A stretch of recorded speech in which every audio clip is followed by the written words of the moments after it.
Okay, in today's lesson, we are moving on with operations with I.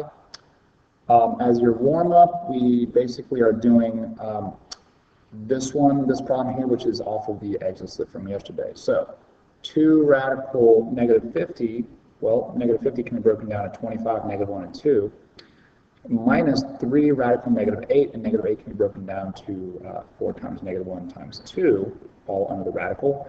And the reason why I break it down in this order, I look for my biggest perfect square first, then I take my negative 1, then any leftovers that are under the radical are on the back. And therefore, radical 25 is 5, radical negative 1 is I. Same thing over here, radical 4 is 2, and radical negative 1 is I. So now we can just multiply 2 times 5, 3 times 2 to end up with 10I radical 2 minus 6I radical 2. And we know that combining like radicals, you only add or subtract the coefficients to give 4I radical 2. Now, one thing I really wanted to emphasize here is the difference between cube root and square root when we're taking the cube root and square root of negative numbers. Because the result is still a real number with cube roots. As you can see, we break this down to negative 1 times 3 times 3 times 3.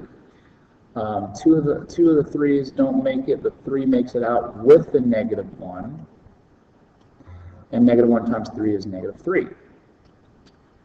Now with the square root, just like yesterday's lesson, square root of a negative number is imaginary. And that's why we can extract I out of it. Okay? We pair up the 2 3's. One of the 3's makes it out. The I makes it out, and what's left remaining is the 3 in here, so the final answer is 3I radical 3. Another thing I wanted to emphasize were the pattern, was the pattern here of powers of I. So we have I to the first, second, third, and fourth power, and I to the first power is simply I, because anything to the first power is itself. I squared is radical negative 1 times radical negative 1, which is really negative 1. I cubed is I squared times I. If you think of it that way, then we can use the fact that I squared is negative 1.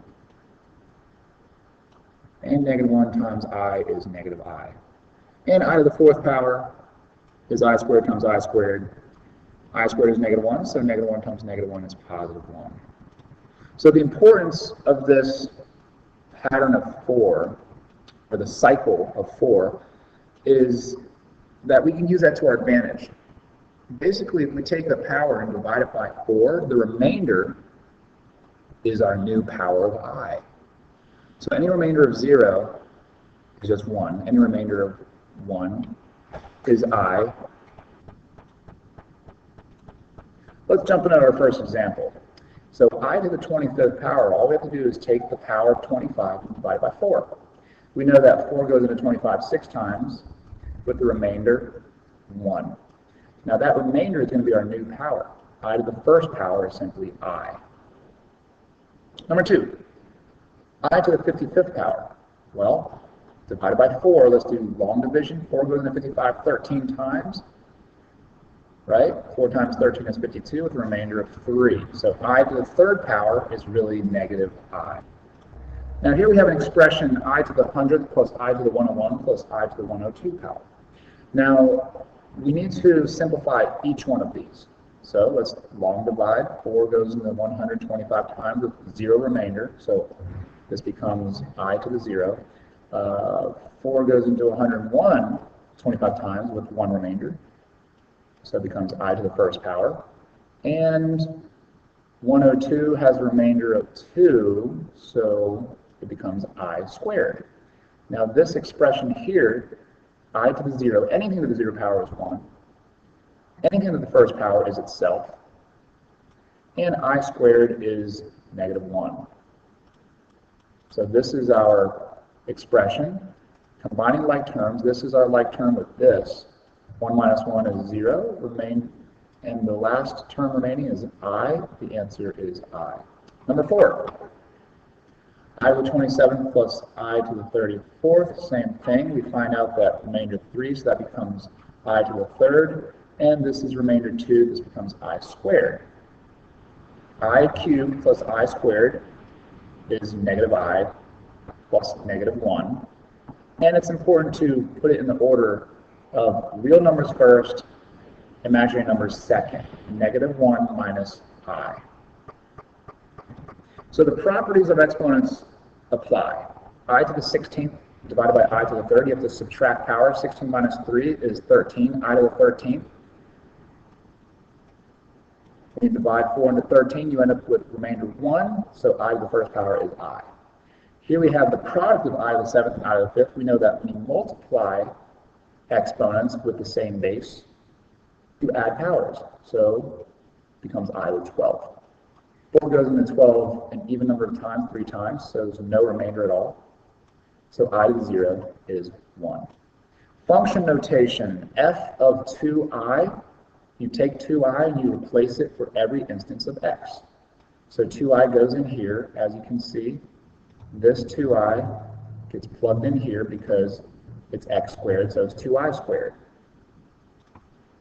2i times 2i is 4i squared, and I squared is negative 1. So 4 times negative 1 is negative 4. Number 8 is done the same way. We take I cubed and plug it in here. I cubed to the 2nd power. This is a power raised to a power, so we multiply 2 times 3 is 6. And I to the 6th power has a remainder of 2, and we divide by 4. So I squared is simply negative 1. So let's go ahead and simplify these. We're multiplying square roots of negative numbers. We're going to extract the square root of negative 1 in both of the cases. So we end up with I radical 3 times 2i. Multiplying together, we end up with 2i squared radical 3. And I squared is negative 1. So it's negative 2 radical 3. Same thing over here. This becomes 3i times 4i, which is 12i squared. And I squared is negative 1. Thus giving us negative 12. Okay, so multiplying binomials is probably the most important part of this lesson because you'll see this on higher level questions. So 3 minus 7i all squared is just 3 minus 7i times 3 minus 7i. So we have to FOIL. The first terms, 3 times 3 is 9. Outer terms and inner terms give us the same product, negative 21i. And we combine like terms, we're going to have negative 42i. The last term is negative 7i times negative 7i, which is negative 7 times negative 7 is 49. And I times I is I squared. Now we should know by now that I squared is negative 1. So 49 times negative 1 is negative 49. Combining like terms, 9 minus 49 is negative 40 minus 42i. This is our final answer. Let's go ahead and multiply these two binomials. So the product of two binomials will have to FOIL. Negative 2 times 3 is negative 6. The outer terms gives us negative 8i. The inner terms give us 18i. And the last terms, 6i times 4i is 24i squared, resulting in 24 times negative 1, which is negative 24. Combining like terms, we get 10i. So the negative 6 and the negative 24 combine to give us negative 30 plus 10i. There's the lesson. Good luck to you.